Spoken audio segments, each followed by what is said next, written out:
आज की कहानी है बेटों वाली विधवा, जिसे मानसरोवर भाग 1 से लिया गया है और इसके राइटर है मुंशी प्रेमचंद। अब हम लोग इस कहानी का शुभारंभ करते हैं। पंडित अयोध्यानाथ का देहांत हुआ तो सबने कहा, ईश्वर आदमी को ऐसी ही मौत दे।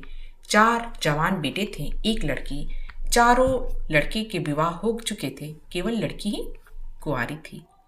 संपत्ति भी काफी छोड़ी थी, एक पक्का मकान, 2 बगीचे, कई हजार के गहने और 20,000 नकद। विधवा फूलमती पी को शोक तो हुआ और कई दिन तक वो बेहाल पड़ी थी, लेकिन जवान बेटे को सामने देकर उसे धाधस हुआ। चारों लड़के एक एक से सुशील, चारों बहुएं एक से बढ़कर एक आज्ञाकारिणी। जब वो रात को लौटती तो चारों बारी बारी से उसके पांव दबाती। वो स्नान करने उठती तो साड़ी छाटती। सारा घर उसके इशारे पर चलता था। बड़ा लड़का कामता एक दफ्तर में 50 रुपये पर नौकर था। छोटा उमरनाथ डॉक्टरी पास कर चुका था और कहीं औषधालय में खोलने की फिक्र में था। तीसरा दयानंद बीए में फेल हो गया और पत्रिकाओं में लेख लिखकर कुछ न कुछ कमा लेता। चौथा सीतानाथ चारों में सबसे कुशाग्र बुद्धि और होनहार था। अब की साल बीए प्रथम श्रेणी में पास करके एमए की तैयारी में लगा हुआ था। किसी लड़के में दुर्व्यसन, छैलापन, लुटाऊपन न था जो माता पिता को जलाता और कुल मर्यादा को डुबाता। फूलमती घर की मालकिन थी। कुंजिया बड़ी बहू के पास रहती थी। बुढ़िया में वो अधिकार प्रेम न था जो वृद्धजनों को कटु और कलाहीन बना दिया जाए, किंतु उसकी इच्छा के बिना कोई बालक मिठाई तक न मान सकता था। संध्या हो गई थी। पंडित को मरे आज 12वां दिन था।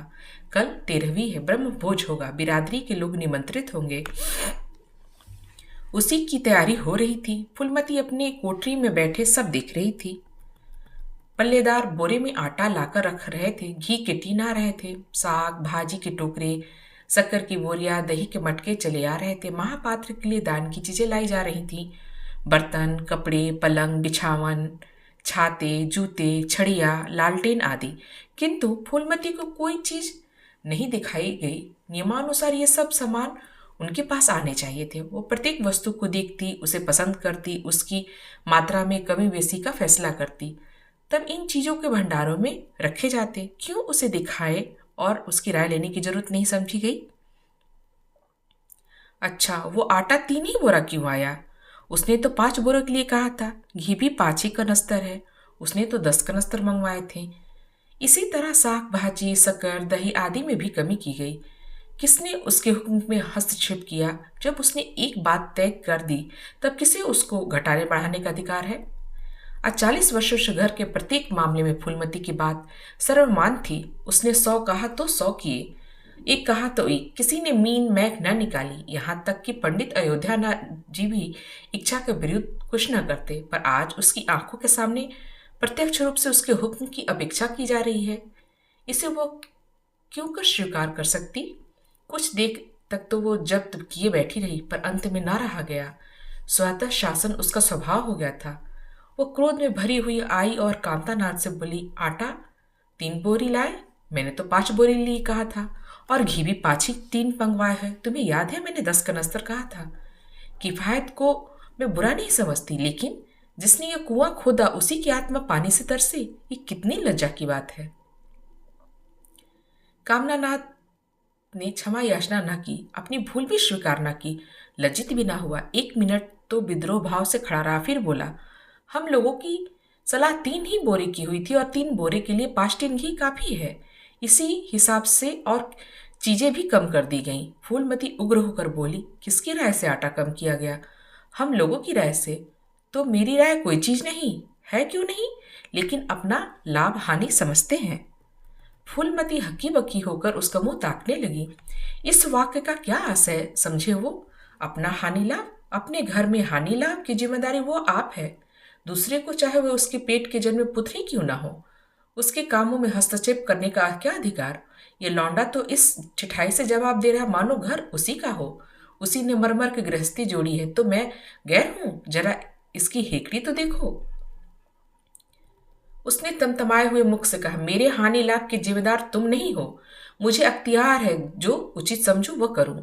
अभी जाकर 2 बोरे आटा और 5 टिन घी और लाओ, और आगे के लिए खबरदार जो किसी ने मेरी बात काटी।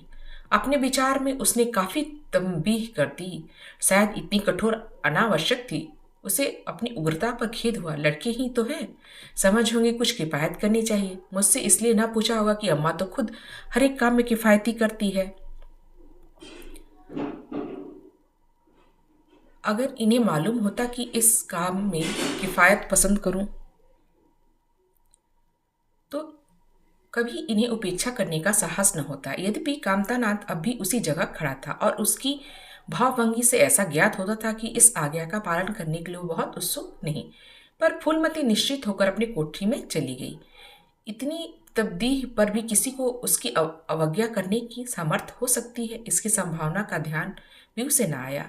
समय ज्यो ज्यो बीतने लगा, उस पर हकीकत खुलने लगी कि इस घर में अब उसकी हैसियत नहीं रही जो 10-12 दिन पहले थी। संबंधियों के यहाँ के नेवते में शक्कर, मिठाई, दही, अचार आती आ रहे थे। बड़ी बहू इन वस्तुओं को स्वामिनी भाव से संभाल संभाल के रख रही थी। कोई भी उससे पूछने नहीं आता। बिरादरी के लोग कुछ पूछते थे तो कामता नाथ से या बड़ी बहू से। कामतानाथ कहाँ का बड़ा इंतजामकार है। रात दिन भंग पिए पड़ा रहता है, किसी तरह रो धोकर दफ्तर चला जाता है। उसमें भी महीने में 15 दिन नागों से कम नहीं करता। वह तो कहो साहब पंडित जी का लिहाज करते हैं, नहीं अब तक निकाल देते। और बड़ी बहू जैसे फूहड़ और भल्ला इन सब बातों से क्या समझेगी। अपने कपड़े लत्ते तक तो जतन से रख नहीं सकती, चली है गृहस्थी चलाने। वध होगी और क्या, सब मिलकर कुल की नाक कटवाएंगे। वक्त पर कोई ना कोई चीज कम हो जाएगी। इन कामों के लिए बड़ा अनुभव चाहिए। कोई चीज तो इतनी बन जाएगी कि मारी मारी फिरेगी, और कोई चीज इतनी कम बनेगी कि पतल पर मुझेगी ही नहीं, किसी पर नहीं। आखिर इन सबों को क्या हो गया है। अच्छा, बहुत तिजोरी क्यों खोल रही है। वो मेरी आज्ञा के बिना तिजोरी खोलने वाली कौन होती है। कुंजी उसके पास है अवश्य, लेकिन जब तक मैं रुपए न निकलवाऊं तिजोरी नहीं खुलती। आज तो इस तरह खोल रही है मानो मैं कुछ ही नहीं। यह मुझसे ना बर्दाश्त होगा। वह झमक कर उठी और बहू के पास जाकर कठोर स्वर से बोली, तिजोरी क्यों खोलती हो बहू, मैंने तो खोलने को नहीं कहा। बड़ी बहू ने निसंकोच भाव से उत्तर दिया, बाजार से सामान आया है तो दाम न दिया जाएगा। कौन सी चीज किस भाव में आई और कितनी आई है यह मुझे कुछ नहीं मालूम। जब तक हिसाब किताब ना हो जाए रुपए कैसे दिए जाए। हिसाब किताब सब हो गया है, किसने किया। अब मैं क्या जानूं किसने किया, जाकर मर्दों से पूछो। मुझे हुक्म मिला रुपए ला कर दो, रुपए लिए जाती हूँ। फूलमती खून का घूंट पीकर रह गई। इस वक्त बिगड़ने का अवसर न था। घर में मेहमान स्त्री पुरुष भरे पड़े हुए थे। अगर इस वक्त उसने लड़कों को डांटा तो यही लोग कहेंगे कि उनके घर में पंडित के मरते ही फूट पड़ गई। दिल पर पत्थर रखकर फिर अपनी कठोरी में चली गई।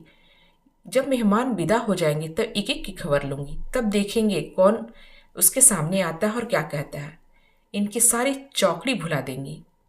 किंतु कोठरी के एकांत में वह निश्चित न हो बैठी। सारी परिस्थितियां को गिद्ध दृष्टि से देख रही थी। कहाँ सत्कार का कौन सा नियम भंग होता है, कहाँ मर्यादाओं की उपेक्षा की जा रही है। भोज आरंभ हो गया। सारी बिरादरी एक साथ पंगत में बैठ दी गई। आंगन में मुश्किल से 200 आदमी बैठे। ये 500 आदमी इतनी सी जगह में कैसे बैठ जाएंगे। क्या आदमी के ऊपर आदमी बिठाएगा। 2 पंगत में लोग बिठाए जाते थे तो क्या बुराई हो जाती। यही तो होता कि 12 बजे की भोज 2 बजे तक समाप्त होगी, मगर यहाँ तो सबके सोने की जल्दी पड़ी है। किसी तरह यह बला सिर से टले और चैन से सोए। लोग कितने सटकर बैठे हुए हैं कि किसी को हिलने तक का भी जगह नहीं। पत्तल एक पर एक रखे हुए हैं। पूरियां ठंडी हो गई हैं। लोग गर्मा गर्म मांग रहे हैं। मैदे की पूरियां ठंडी होकर चिमड़ी हो जाती हैं। इन्हें कौन खाएगा। रसोइयों को कढ़ाव पर से जाने क्यों उठा दिया गया। यही सब बातें नाक कटने की है। सहसा शोर मचा। तरकारियों में नमक नहीं। बड़ी बहू जल्दी जल्दी नमक पीसने लगी। फूलमती क्रोध के मारे ओठ चबा रही थी, पर इस अवसर पर मुंह न खोल सकती। नमक पिसा तो पतलों पर डाला गया। इतने में शोर मचा, पानी गर्म है, ठंडा पानी लाओ। ठंडे पानी का कोई प्रबंध न था। बर्फ भी न मंगवाई गई। आदमी बाजार दौड़ाया गया, मगर बाजार में इतनी रात गए बर्फ कहाँ। आदमी खाली हाथ लौट आया। मेहमान को वही नल का पानी, गर्म पानी पीना पड़ा। फूलमती का बस चलता तो लड़कों का मुंह नोच लेती। ऐसे छीछा लेदर उसके घर में कभी ना हुई। उस पर सब मालिक बने मर रहे हैं। बर्फ जैसी जरूरी चीज मंगवाने की किसी को सुधी ना। सुधी कहाँ से रहे जब किसी को गप लड़ाने से फुर्सत मिले। मेहमान अपने दिल में क्या कहेंगे कि चले है बिरादरी का भोज देने और घर में बर्फ तक नहीं। अच्छा, फिर यह हलचल क्यों मच गई? अरे, लोग पंगत से उठे जा रहे, क्या मामला है? मेहमान उठ चुके थे। पतलों पर खाना ज्यों का त्यों पड़ा हुआ था। चारों लड़के आंगन में लज्जित खड़े थे। एक दूसरे को इल्जाम दे रहा था। बड़ी बहू अपनी देवरानी पे बिगड़ रही थी। देवरानियां सारा दोष कुमुद के सिर डाल देती। कुमुद खड़ी हो रो रही थी। उसी वक्त फूलमती झल्लाई हुई आकर बोली, मुंह में कारिख लगी कि नहीं, या अभी कुछ कसर बाकी है? डूब मरो सबके सब, जाकर चुल्लू भर पानी में। शहर में कहीं मुंह दिखाने लायक भी नहीं रहे। किसी लड़के ने न जवाब दिया। फूलमती और भी प्रचंड होकर बोली, तुम लोगों को क्या, किसी को शर्म हया तो है नहीं? आत्मा तो उनकी रो रही है जिन्होंने अपनी जिंदगी घर की मर्जाद बनाने में खराब कर दी। उनकी पवित्र आत्मा को तुमने क्यों कलंकित किया? शहर में थुई थुई हो रही है। अब कोई तुम्हारे द्वार पर पेशाब करने तो आएगा नहीं। कामतानाथ कुछ देर तक तो चुपचाप खड़ा सुनता रहा। आंखें झुलाकर बोला, अच्छा अब चुप रहो अम्मा। भूल हुई, हम सब मानते हैं, बड़ी भयंकर भूल हुई, लेकिन अब क्या उसके लिए घर के प्राणियों को हलाल कर डालोगी? सभी से भूलें होती हैं, आदमी पछता कर रह जाता है, किसी की जान तो नहीं मारी जाती। बड़ी बहू ने अपनी सफाई दी। हम क्या करते थे कि बीबी से इतना सा काम भी ना होगा। इन्हें चाहिए था कि देखकर सब तरकारी कढ़ाव में डालती, टोकरी उठाकर कढ़ाव में डालती। हमारा क्या दोष? कामतानाथ ने पत्नी को डांटा, इसमें कुमुद का क्या कसूर? न तुम्हारा न मेरा, संयोग की बात है। बदनामी भाग में लिखी थी वो हुई। इतने बड़े भोज में एक एक मुट्ठी तरकारी कढ़ाव में नहीं डाली जाती, टोकरी के टोकरे उड़ेल दिए जाते हैं। कभी कभी ऐसी दुर्घटना होती है, पर इसमें कैसी जगहसाई और कैसी नाक कटाई। तुम खामखा जले पर नमक छिड़क रही हो। फूलमती ने दांत पिसकर कहा, शर्माते तो नहीं, उल्टे और बेहाई की बात करते हो। कामतानाथ ने निसंकोच होकर कहा, शर्माओ क्यों? किसी की चोरी की है? चीनी में चीटे और आटे में घून, ये नहीं देखे जाते? पहले हमारी निगाह न पड़ी, बस यही बात बिगड़ गई। नहीं, चुपके से चूहिया निकालकर फेंक देते, किसी को खबर भी ना होती। फूलमती ने चकित होकर क्या कहना है? मरी चूहिया खिलाकर सबका धर्म बिगाड़ देता। कामता हंसकर बोला, क्या पुराने जमाने की बातें करती हो अम्मा? इन बातों से धर्म नहीं जाता। ये धर्मात्मा लोग जो पत्तल पर से उठ रहे, उनमें से कौन है जो भेड़ बकरी का मांस ना खाता हो? तालाब के कछुआ और घोंगों तक को किसी से बचते नहीं। जरा से चूहिया क्या रखा था। फूलमती को ऐसा प्रतीत हुआ कि अब प्रलय आने में कोई देर नहीं। जब पढ़े लिखे आदमी के मन में ऐसी अधार्मिक भाव आने लगे तो फिर धर्म की भगवान ही रक्षा करे। अपना मुंह लेकर चली गई। 2 महीने गुजर गए। रात का समय था। चारों भाई दिन में काम की छुट्टी पाकर कमरे में बैठे गपशप कर रहे थे। बड़ी बहू भी षड्यंत्र में शरीक है। कुमुद के विवाह का प्रश्न छिड़ा हुआ है। कामता नाथ ने मसनंद पर टीक लगाते हुए कहा, दादा की बात दादा के साथ गई। पंडित विद्वान भी है और कुलीन भी होगा, लेकिन जो आदमी अपनी विद्वा और कुलीनता को रुपए पर बेचे वो नीच है। ऐसे नीच आदमी के लड़के से हम कुमुद का विवाह सेत में भी ना करें। 5,000 तो दूर की बात है। उसे बताओ धत्ता और किसी दूसरे वर्ग की तलाश करो। हमारे पास कुल 20,000 ही हैं। एक एक के हिस्से में 5-5 हजार आते हैं। 5,000 दहेज में दे देंगे तो, और 5,000 नेक निछावर बाने गाने में उड़ा दे तो हमारी बच्चिया ही बैठ जाए। उमानाथ बोले, मुझे अपना औषधालय खोलने के लिए कम से कम 5,000 की जरूरत है। मैं अपने हिस्से में एक पाई भी नहीं दे सकता। फिर खुलते ही आमदनी तो होगी नहीं। कम से कम साल भर घर से खाना पड़ेगा। दयानाथ ने एक समाचार पत्र देख रहे हैं, आंखों से ऐनक उतारते हुए बोले, मेरा विचार भी एक पत्र लिखने का है। प्रेस और पत्र में कम से कम 10,000 का कैपिटल चाहिए। 5,000 मेरे रहेंगे तो कोई न कोई साझेदार भी मिल जाएगा। पत्रों में लिख लिख कर मेरा निर्वाह नहीं हो सकता। कामतानाथ ने सिर हिलाते हुए कहा, अजी राम भजो, सेत में कोई लेख छापता नहीं, रुपए कौन देता है?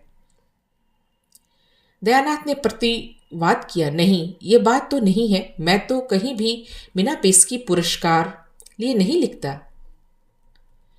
कामता ने जैसे अपने शब्द वापस लिए, तुम्हारी बात में नहीं कहता भाई, तुम थोड़ा बहुत मार लेते हो, लेकिन सबको तो नहीं मिलता। बड़ी बहू ने श्रद्धा भाव से कहा, कन्या, भगवान हो तो दरिद्र घर में भी सुखी रह जा सकती है, अभागिन हो तो राजा के घर में भी रोएगी। ये सब नसीबों का खेल है।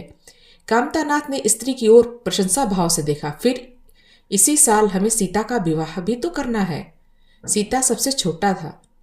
सीता कामतानाथ का छोटा भाई। सिर झुकाए भाइयों की स्वार्थ भरी बातें सुन सुनकर कुछ कहने के लिए उतावला हो रहा था। अपना नाम सुनते ही बोला, मेरे विवाह की आप चिंता ना करें। मैं जब तक किसी धंधे में न लग जाऊं विवाह का नाम भी न लूंगा, और सच पूछे तो मैं विवाह करना ही नहीं चाहता। देश को इस समय बालकों की जरूरत है, काम करने वाले की जरूरत है। मेरे हिस्से रुपए आप कुमुद के विवाह में खर्च कर दे। सारी बातें तय हो जाने के बाद यह उचित नहीं कि पंडित मुरली लाल से संबंध तोड़ लिया जाए। उमा ने तीव्र स्वर में कहा, 10,000 कहाँ से आएंगे? सीता ने डरते हुए कहा, मैं तो उसके हिस्से के रुपए देने को कहता हूँ, और शेष मुरारी लाल से कहा जाए कि दहेज में कुछ कमी न कर दे। वे इतने स्वार्थी नहीं है कि वो इस अवसर पर कुछ बल खाने को तैयार ना हो। अगर वो 3,000 में संतुष्ट हो जाए तो 5,000 में विवाह हो सकता है। उमा ने कामतानाथ से कहा, सुनते हैं भाई साहब इसकी बातें? दयानाथ बोल उठे, तो इसमें आप लोगों को क्या नुकसान? मुझे तो इस बात की खुशी हो रही है कि भला इसमें से कोई तो त्याग करने योग्य है। इन्हें तत्काल रुपए की जरूरत नहीं, सरकार से वजीफा पाते ही हैं, पास होने पर कहीं ना कहीं जगह मिल जाएगी। हम लोगों की हालत तो ऐसी नहीं है। कामतानाथ ने दूरदर्शिता का परिचय दिया। नुकसान की एक ही कहीं, हम में से एक को कष्ट हो तो क्या और लोग बैठ देखेंगे? ये अभी लड़के हैं, इन्हें क्या मालूम समय पर 1 रुपया 1 लाख का काम करता है। कौन जानता है कल इन्हें बिलायत जाकर पढ़ने के लिए सरकारी वजीफा मिल जाए या सिविल सर्विस में आ जाए। उस वक्त सफ़र की तैयारी में 4-5 हजार लग जाएंगे। तब किसके सामने हाथ फैलाते फिरेंगे? मैं ये नहीं चाहता कि दहेज के पीछे इनकी जिंदगी नष्ट हो जाए। इस तर्क ने सीता नाथ को तोड़ दिया। सकुचाता हुआ बोला, हाँ, यदि ऐसा हुआ तो बेशक मुझे रुपए की जरूरत होगी। क्या ऐसा होना असंभव है? असंभव तो मैं नहीं समझता, लेकिन कठिन अवश्य है। वजीफे मिलते ही उनके पास सिफारिशें होती है, मुझे कौन पूछेगा? कभी कभी सिफारिशें धरी रह जाती हैं और बिना सिफारिशें वाले बाजी मार ले जाते हैं। तो आप जैसा उचित समझे, मुझे क्या यहाँ तक मंजूर है कि चाहे मैं बिलायत ना जाऊं पर कुमुद अच्छे घर में जाए। कामतानाथ ने निष्ठा भाव से कहा, अच्छा घर दहेज देने से नहीं मिलता भैया। जैसा तुम्हारी भाभी ने कहा, यह नसीबों का खेल है। मैं चाहता हूं कि मुरारी लाल को जवाब दे दिया जाए और कहीं ऐसा घर खोजा जाए जो थोड़ी में राजी हो जाए। इस विवाह में 1,000 से ज्यादा खर्च कर सकता है। पंडित दीनदयाल कैसे हैं? उमा ने प्रसन्न होकर कहा, बहुत अच्छे, MA BA न सही, यजमानों से अच्छी आमदनी है। दयानाथ ने आपत्ति की, अम्मा से पूछ तो लेना चाहिए। कामतानाथ को कोई इसकी जरूरत ना मालूम हुई। उस बोले, उनकी तो जैसे बुद्धि ही भ्रष्ट हो गई है। वही पुराने युग की बातें मुरारी लाल के नाम पर उधार खाए बैठी हैं। ये नहीं समझती कि यह जमाना वो नहीं। उनको तो बस कुमुद मुरारी पंडित के घर जाए, चाहे हम लोग तबाह हो जाए। उमा ने यह शंका उपस्थित की, अम्मा अपने सब गहने कुमुद को दे देगी, देख लीजिए। कामतानाथ का स्वार्थ नीति से विद्रोह न कर सका। बोले, गहनों पर उसका पूरा अधिकार है, ये उसका स्त्री धन है, जिसे चाहे दे सकती है। उमा ने कहा, स्त्री धन है तो क्या वो उसे लुटा देगी? आखिर वो भी तो दादा की कमाई है। किसी की कमाई हो, स्त्री धन पर उनका पूरा अधिकार है। ये कानूनी गोरख धंधे हैं। 20,000 में तो 4 हिस्सेदार हों और 10,000 गहने अम्मा के पास रह जाए। देख लेना, इन्हीं के बल पर वह कुमुद का विवाह मुरारी पंडित के घर करेगी। उमानाथ इतनी बड़ी रकम को इतनी आसानी से नहीं छोड़ सकता। वह कपट नीति में कुशल है। कोई कौशल रचकर माता से सारे गहने लेगा। उस वक्त कुमुद के विवाह की चर्चा करके फूलमती को भड़काना उचित नहीं। कामतानाथ ने सिर हिलाकर कहा, भाई, मैं इन चालों को पसंद नहीं करता। उमानाथ ने खिसियाकर कहा, गहने 10,000 से कम के ना होंगे। कामता अविचलित स्वर में बोले, कितने के ही हो, मैं अनीति में हाथ नहीं डालना चाहता। तो आप अलग बैठिए, हाँ, बीच में भांजी ना मारिए। मैं अलग रहूंगा और तुम सीता अलग रहूंगा। लेकिन जब दयानाथ से यही प्रश्न किया गया तो वो उमानाथ से सहयोग करने को तैयार हो गया। 10,000 में 2,500 तो उसके होंगे। इतनी बड़ी रकम के लिए यदि कुछ कौशल भी करना पड़े तो क्षम्य है। फूलमती रात को भोजन करके लेटी ही थी कि उमा और दया उसके पास जाकर बैठ गए। दोनों ऐसा मुंह बनाए थे मानो कोई भारी विपत्ति आ पड़ी। फूलमती ने शंका होकर पूछा, तुम दोनों घबराए हुए मालूम होते हो। उमा ने सिर खुजलाते हुए कहा, समाचार पत्रों में लेख लिखना बड़े जोखिम का काम है अम्मा। कितना ही बचकर लिखो लेकिन कहीं ना कहीं पकड़ ही हो जाती है। दयानाथ ने एक लेख लिखा था, उस पर 5,000 की जमानत मांगी गई है। अगर कल तक न जमा कर दी गई तो गिरफ्तार हो जाएंगे और 10,000 की सजा ठुक जाएगी। फूलमती ने सिर पीटकर कहा, ऐसी बातें क्यों लिखते हो बेटा? जानते नहीं हो आजकल हमारे दिन अधीन आए हुए हैं, जमानत किसी तरह टल नहीं सकती। दयानाथ ने अपराधी भाव से उत्तर दिया, मैंने तो अम्मा ऐसी कोई बात नहीं लिखी, लेकिन किस्मत को क्या करूं? हाकिम जिला इतना कड़ा है कि जरा सी रियायत नहीं करता। मैंने कितनी दौड़ धूप की, वो सब कर ली, तो तुम कामता के से रुपए का प्रबंध करने को नहीं कहा? उमा ने मुंह फुलाकर बनाया। उनका स्वभाव तो तुम जानती हो अम्मा, उन्हें रुपए प्राणों से भी प्यारे हैं। इन्हें चाहे काला पानी ही हो जाए वो एक पाई ना देंगे। दयानाथ ने समर्थन नहीं किया, मैंने तो उससे भी जिक्र किया। फूलमती ने चरपाई से उठते हुए कहा, चलो मैं कहती हूँ, देगा कैसे नहीं? रुपए इसी दिन के लिए होते हैं कि गाड़ कर रखने के लिए? उमानाथ ने माता को रोकर कहा, नहीं अम्मा, उनसे कुछ ना कहो, रुपए तो न देंगे, उल्टे और हाय हाय मचाएंगे। उनको अपनी नौकरी की खैरियत मनानी है, इन्हें घर में रहने भी न देंगे। अफसरों में जाकर खबर दे देंगे तो आश्चर्य नहीं। फूलमती ने लाचार होकर कहा, तो फिर जमानत का क्या प्रबंध हो करोगे? मेरे पास तो कुछ नहीं, हाँ मेरे गहने हैं, इन्हें ले जाओ, कहीं गिरवी रखकर जमानत ले लो, और आज से कान पकड़ो कि किसी पत्र में एक शब्द भी ना लिखोगे। दयानाथ कानों पर हाथ रखकर बोला, ये तो नहीं हो सकता अम्मा कि तुम्हारे जेवर लेकर अपनी जान बचाऊं। 10 साल की कैद भी हो जाए तो झेल लूंगा, नहीं यही बैठा बैठा क्या कर रहा हूं। फूलमती छाती पीटते हुए बोली, कैसी बातें मुंह से निकालते हो बेटा? मेरे जीते जी तुम्हें कौन गिरफ्तार कर सकता है?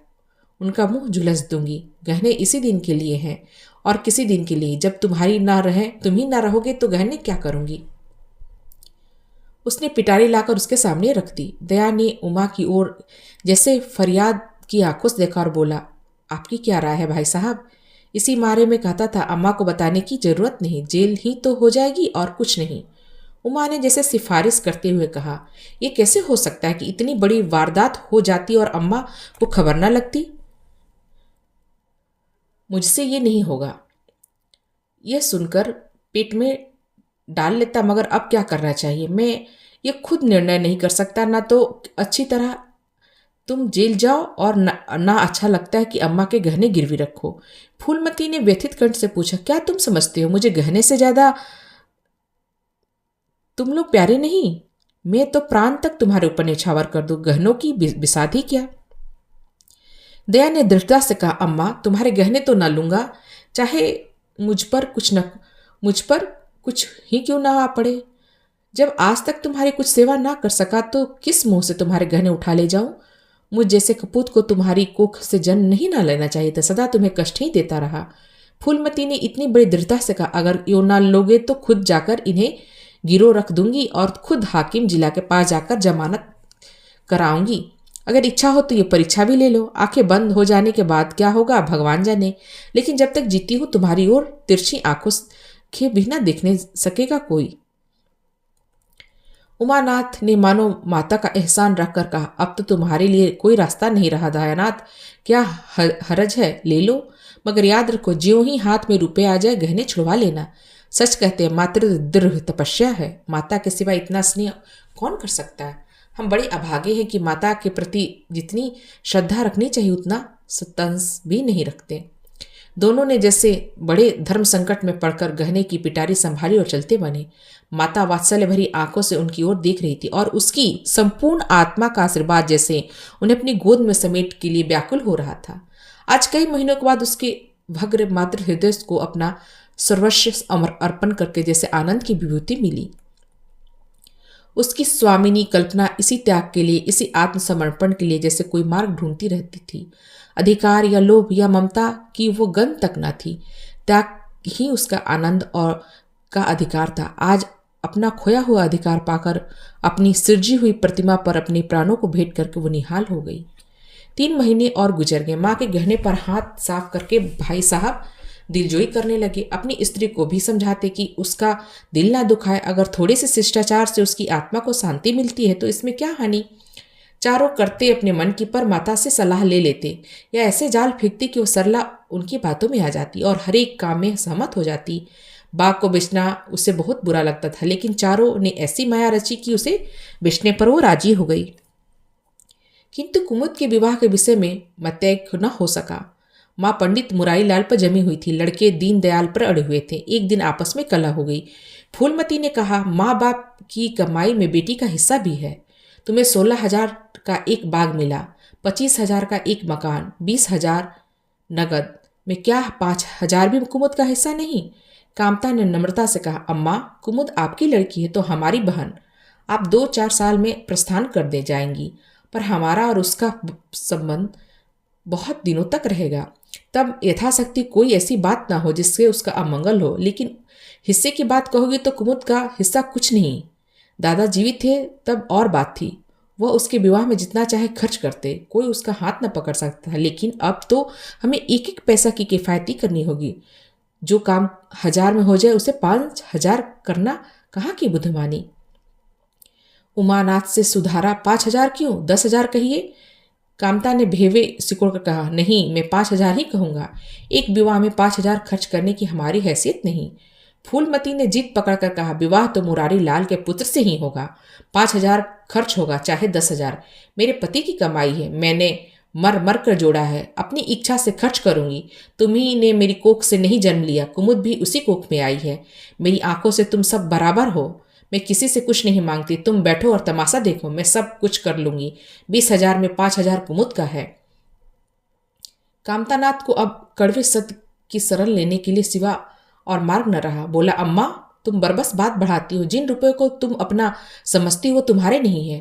तुम हमारी अनुमति के बिना उनमें से कुछ नहीं खर्च कर सकती। फूलमती को जैसे सर्प ने डस लिया। क्या कहा?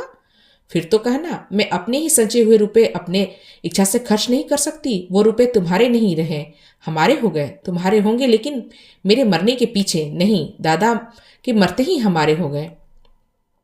उमानाथ ने बिहाई से कहा, अम्मा कानून कायदा तो जानती नहीं, नाहक उछलती हो। फूलमती क्रोध बिहल हो रोकर बोली, भाड़ में जाए तुम्हारे कानून, में ऐसे कानून को नहीं जानती। तुम्हारे दादा ऐसे कोई धन्ना सेठ नहीं थे। मैंने ही पेट और तन काटकर एक गृहस्थी जोड़ी। नहीं आज बैठने को छां मिलती। मेरे जीते जी तुम मेरे रुपए नहीं छू सकते। मैंने 3 भाइयों के विवाह में 10-10 हजार खर्च किए, वही मैं कुमुद के विवाह में भी खर्च करूंगी। कामतानाथ भी गर्म पड़ा, आपको कुछ भी खर्च करने का अधिकार नहीं। उमानाथ ने बड़े भाई को डांटा, आप खामखा अम्मा के मुंह लगते हैं। भाई साहब मुरारी लाल को पत्र लिख दीजिए और कुमुद का विवाह ना होगा, बस छुट्टी हुई। कायता कानून तो जानती नहीं, व्यर्थ की बहस करती है। फूलमती ने सहमित स्वर में कहा, अच्छा क्या कानून है, जरा मैं भी सुनूं। उमा ने निरीह भाव से कहा, कानून यही कहता है कि बाप के मरने के बाद जायदाद बेटों की हो जाती है, माँ का हक केवल रोटी कपड़े का है। फूलमती ने तड़प कर पूछा, किसने ये कानून बनाया? उमा शांत स्थिर स्वर में बोला, हमारे ऋषियों ने, महाराज मनु ने, और किसने?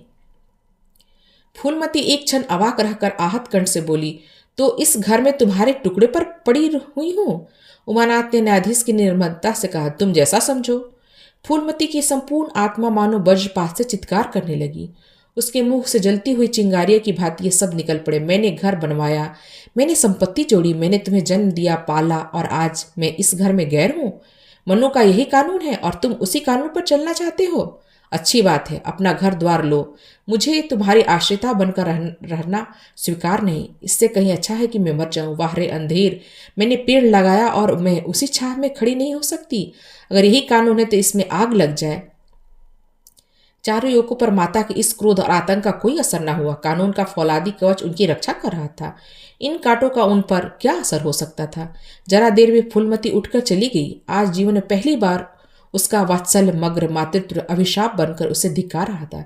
जिस मातृत्व को उसने जीवन की विभूति समझा, जिसके चरणों पर सदैव अपनी समस्त अभिलाषाओं और कामनाओं को अर्पित करके अपने को धन्य मानती थी, वही मातृत्व आज उसे अग्रकुंठ सा जान पड़ा, जिसमें उसका जीवन जलकर भस्म हो गया।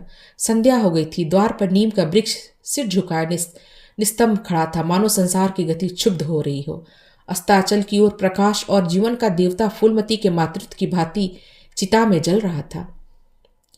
फूलमती अपने कमरे में जाकर लेटी तो मालूम हुआ कि उसकी कमर टूट गई है। पति के मरते ही अपने पेट के लड़के को उसके शत्रु हो जाएंगे, उसके स्वप्न में भी अनुमान ना था। जिन लड़कों को अपने हृदय रक्त पिला पिला कर पाला, वही आज हृदय पर यूं आघात कर रहे हैं। अब वह घर में कांटों की सीज हो रही है, जहां उसकी कुछ कदर नहीं, कुछ गिनती नहीं।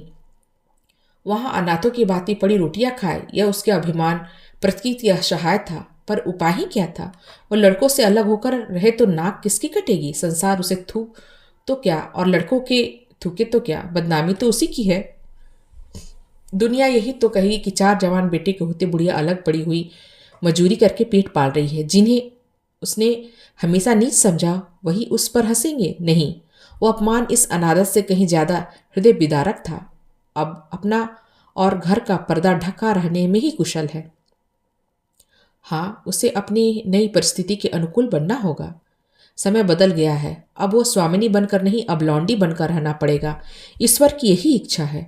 अपने बेटों की बातें और लाते, गैरों की बातें और लातों की अपेक्षा गनीमत है। वो बड़ी देर तक मुंह ढापे अपनी दशा पर रोती रही। सारी रात इसी आत्मवेदना में कट गई। शरद का प्रभाव डरता डरता उषा की गोद से निकला, जैसे ही कोई कैदी छिपकर जेल से भाग गया हो। फूलमती अपने नियम के विरुद्ध आज तड़के से उठी। रात भर से उसका मानसिक परिवर्तन हो चुका था। सारा घर सो रहा था और वो आंगन में झाड़ू लगा रही थी। रात भर ओस में भींगी हुई उसकी पक्की जमीन उसके नंगे पैरों में कांटों की तरह चुभ रही थी। पंडित जी उसे कभी इतने सवेरे उठने न देते।